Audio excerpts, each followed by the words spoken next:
Welcome back, everybody. This is part 5 of a 5-part series in using Excel for environmental data analysis. And what you see here is the raw data that is retrieved from the website with a number of different variables: date, site name, NO2 level in parts per billion, etc. There's a column that was added called season, which I essentially used to create another visualization of this data with the goal of this particular exercise being the creation of a dashboard.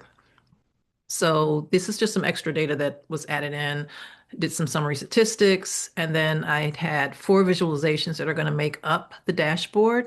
Now, you may notice if you look at the formulas that were used to create this data, this is some advanced Excel that was used. This is called VLOOKUP. And so this isn't covered in the introductory course. However, I can just demonstrate real quickly how you would do that using basic data analytics. So we have this data that was copied over from our raw data. We put it into a new spreadsheet. And so now we want to create, I highlight it because I want to create a new type of chart. And then the way you would do that, and again, this would be beginner level. So here I've selected a chart, and I would do the same formatting, bolding my numbers, labeling my data, bolding my X and Y axis, and then this is what you would get. So this is a beginner level way to do a chart. You would copy the columns that you wanted from your raw data. You would paste that into a new spreadsheet, and then you would just go to insert. You could ask the computer to select a graph for you, or you could select one on your own, and this is what you end up with. Now, again, the way that this was done was using advanced analytics using VLOOKUP tables, and that is a discussion for an advanced level in Excel. All right, so back to the beginner dashboard that we are doing. So again, I came up with these different things that I wanted to look at. In this case, we're looking at average NO2 concentration by month, and just glancing at it, you could see that the numbers stay within a particular range. However, they seem to be a little higher in our winter months than compared to our summer months. And then there's some inferences that we can make from that based on what we know about environmental data, particularly meteorology, and how that could, affect the levels of chemicals that are in the atmosphere. I also did 3 other visualizations or analysis, seasonal analysis. So remember, I talked about the column that I added where I broke down the data into seasons, and then site comparisons. There are 2 sites that were present in this particular data set.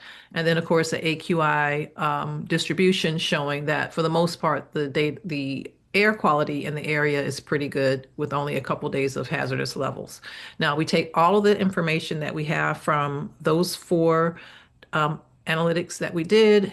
We created our visualizations from that, and then we take that and put into a dashboard. So that's what you see here. So literally, it's a copy and paste of each of the visualizations from the 4 different analysis that I did into one spreadsheet.